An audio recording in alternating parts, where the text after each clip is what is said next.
Muy buenos días. El día de hoy vamos a presentar las principales corrientes pedagógicas en la educación infantil, línea de tiempo. Mi nombre es Kelly Alexandra Mera Figueroa, estudiante de licenciatura en Pedagogía Infantil, tercer semestre en la Universidad CECA. Nuestro primer pedagogo que vamos a mirar en la línea de tiempo es Friedrich Froebel. Nacido el 21 de junio de 1782. Descubrió su vocación por el magisterio en 1805. Sus ideas han transformado la educación. Trabajó junto a Pestalozzi y aunque influido por él fue totalmente independiente y crítico. Sus ideas sobre la educación se consideraron tan radicales. En 1837 fundó la primera guardería para párvulos. En 1840 la acuñó con el término de kindergarten, jardín de infancia, donde el niño se expresa a través de las actividades de la percepción sensorial, el lenguaje y el juguete. El lenguaje oral se asocia con la naturaleza y la vida. Froebel fue un defensor del desarrollo genético. Según él, el desarrollo se produce como una evolución entre los siguientes niveles: infancia, niñez, pubertad, juventud y madurez. Todas estas etapas son importantes y vio los elementos que guardaban y daban continuidad a este desarrollo, así como la unidad de estas fases de crecimiento. Por último, la educación de los niños se lleva a cabo a través de tres tipos de operaciones: acción, actividades, juego y trabajo de tareas. Froebel fue el primer educador en hacer hincapié en el juguete y la actividad lúdica para aprender el significado de la familia en relaciones humanas. Ideó recursos sistemáticos para que los niños se expresaran, bloques de construcción que fueron utilizados por los niños en sus actividades creativas: papel, cartón, barro y acerrín, arena. El diseño y las actividades que implican movimiento y ritmos son muy importantes. También valoró a sus historias, mitos, leyendas, cuentos de hadas, fábulas, así como excursiones con la naturaleza. Sus ideas principales fueron: primero, la educación debe basarse en la evolución natural de las actividades del niño. Segundo, el objetivo de la enseñanza es siempre extraer más de un hombre, no poner más y más en él. Tercero, el niño no debe de ser iniciado en cualquier materia nueva hasta que esté maduro para ello. Cuarto, el verdadero desarrollo proviene de las actividades espontáneas. Quinto, en la educación inicial el juguete es su proceso esencial. Sexto, los planes de estudio deben basarse en las actividades e intereses de cada etapa de la vida del niño. Séptimo, la gran tarea de la educación es ayudar al hombre a conocer a sí mismo y a vivir en paz con la naturaleza y en unión con Dios. Eso es lo que a él llamó una educación integral. Su concepto de ser humano era profundamente religioso. Para Froebel, lo más importante era que la educación inicial empezaba desde el seno de la madre. Por eso él en su guardería siempre contrató o siempre estuvo ayudando a que las mujeres sean el centro de docente para estos niños. Froebel creó también sus propios materiales didácticos, a los que los llamó los regalos de Froebel. Él murió en 1852. Vamos a hablar de las hermanas Macmillan. Rachel Macmillan nació en 1859 y Margaret Macmillan nació en 1860. En el año de 1906 se unieron para presionar la ley de provisión de comidas escolares. En 1908 abrieron la primera clínica escolar en Inglaterra. A esto siguió un campamento nocturno donde los niños de los barrios marginales iban para poderse bañar, cambiar de ropa y dormir adecuadamente. En 1911, las hermanas Macmillan argumentaron que las escuelas debían de ofrecer a la educación amplia y humana en lugar de prepararlos a los niños para trabajos monótonos y no calificados. En 1914 las hermanas fundaron la Escuela Infantil y Centro de Formación al Aire Libre.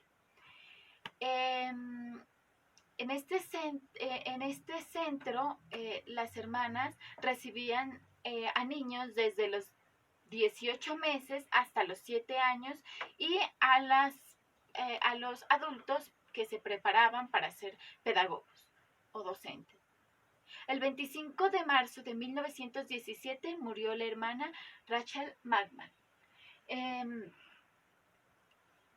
En honor a esto, la hermana Margaret Macmillan hizo una escuela y recibió unos donativos por parte del gobierno. Fue la primera persona que recibió donativos por parte del gobierno para realizar más escuelas. En 1831 muere Margaret Macmillan. Vamos a hablar de las pedagogas Carolina y Rosa Agassi, otras hermanas que fueron muy importantes para la pedagogía. Carolina nació en 1870 y Rosa nació en 1866. En 1891 participaron en un congreso para maestras de párvulos, ¿no? Ambas fueron dedicándose en este momento a esta profesión, ya que en el año 1892 llegan a dirigir 2 jardines infantiles. En este jardín es donde empiezan a hacer sus bases del currículo agassiano. En 1895 dirigen el asilo de párvulos de Monpiano. Es ahí donde ellas empiezan a realizar más acerca de su método agassiano. En 1898 expusieron ante el Congreso Pedagógico Nacional el trabajo titulado Ordenamiento Pedagógico del Giardini Infancia Secondo y Sistema di Forever. En los principios pedagógicos de las hermanas Agassi. Conocimiento del niño a través de la observación. El niño está dotado de poderes capaces de ayudarle a su desarrollo. Carácter globalizador. Mantener el principio de globalización en los niños. Valoración de la actitud del niño. Necesidad de pensar haciendo y experimentando. De ese modo el niño llega al razonamiento. El valor de la alegría. Juega libre y ordenado en su ambiente afectivo que respeta los ritmos y necesidades infantiles. Valor del orden. Orden material, estético, espiritual, musical, social y armónico. Todo está basado en una inteligencia de las cosas en la educación del lenguaje y de estos sentidos a partir del contacto con la naturaleza y los objetos a través de 2 instrumentos. El museo didáctico consiste en la colección de varias y pequeñas cosas como objetos que los niños y educadores van aportando. Estos objetos están dotados de características de sencillez y claridad, que los hacen atractivos para los niños y estimulan el juego y la adquisición de conocimientos importantes como formas, tamaños, color, volumen, etc. Y las contraseñas, que son símbolos intangibles para los niños que ayudan al orden de la actividad y a conservar el orden de las cosas y del ambiente. El método de enseñanza agassiano. Este método nos habla de que el niño aprende utilizando la institución, pero siempre ligada a la vida. La didáctica se basa en el uso inteligente de los objetos realistas que obtienen del entorno de la escuela. Y tercero, se realizan actividades que promueven y que vienen del hogar y la vida cotidiana. Lavarse las manos, vestirse, cuidar animales, rescatando el valor educativo de todas ellas. Cuarto, proporcionan a los niños un ambiente cálido y afectivo similar al del hogar. La alegría, el juego y la relación con la educadora maternalmente son elementos fundamentales de esta metodología. Quinto, el método también se apoya a la educación del lenguaje, cultivando el canto y el ritmo corporal son áreas fundamentales del sistema.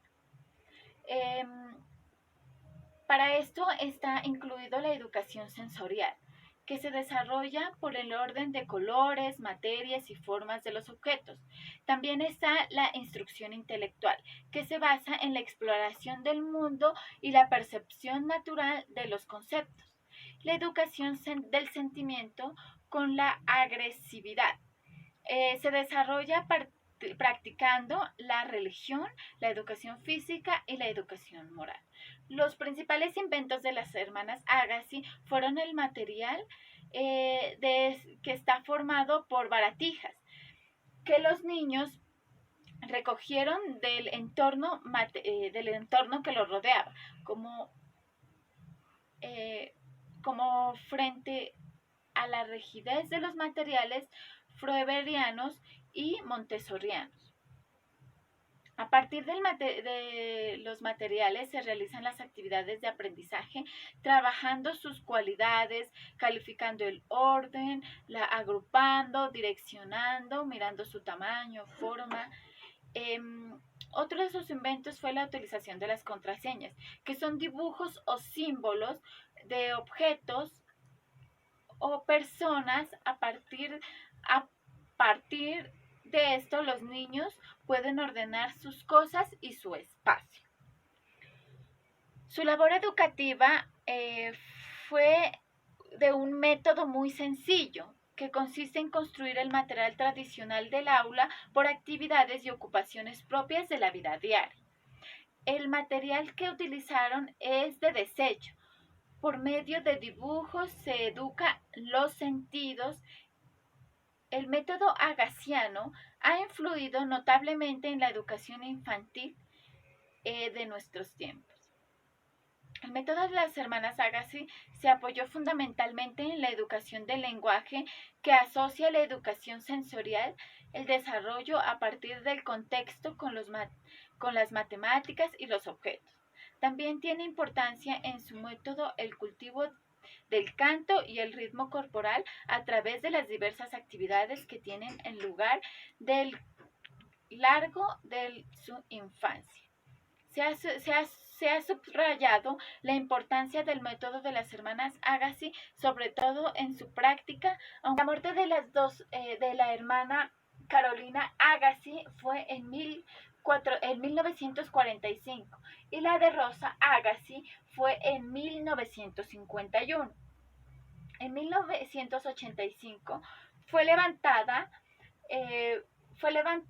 la escuela Kindergarten, escuela privada a nombre de Rosa Agassi, gracias a sus increíbles aportes a la pedagogía infantil. Vamos a hablar ahora de la pedagoga María Montessori, nacida en 1870. En 1896 fue nombrada la primera médica mujer. Desde 1898 a 1900 trabajó con los niños considerados perturbados mentalmente.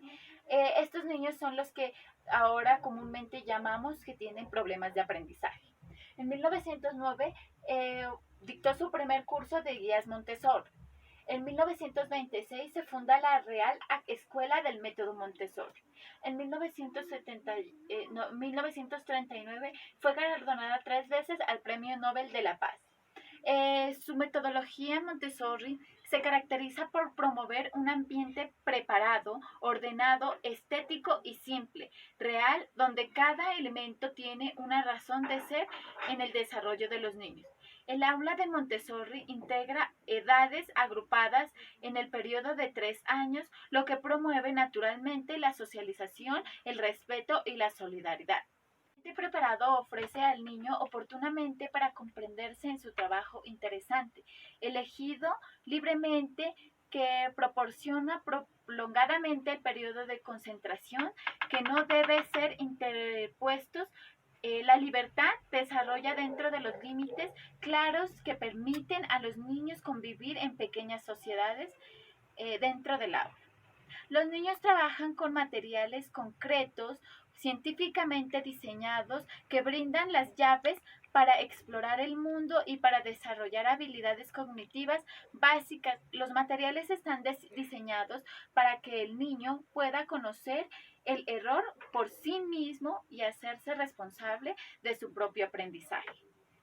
El adulto es un observador y un guía, ayuda y estimula al niño en todos sus esfuerzos, le permite actuar, querer y pensar por sí mismo, ayudándolo a desarrollar confianza y disciplina interior. La educación Montessori cubre todos los periodos educativos desde el nacimiento hasta los 18 años, brindando un currículo integral. Y por último, en nuestra línea de tiempo tenemos al pedagogo y psicólogo Ovid de Clary. Nacido en 1871. En 1901 fundó en su propia casa en Bruselas el Centro Educativo Escuela Especial y Regular para Niños. En 1907 creó en Ixelles la institución famosa École pour la vie para la vie, Escuela para la Vida mediante la Vida. En 1920 fue nombrado profesor de Psicología y de Higiene Educativa. Según de Clary, la finalidad de la escuela es preparar al niño para la vida social y debe ser iniciado en el conocimiento de su propia personalidad.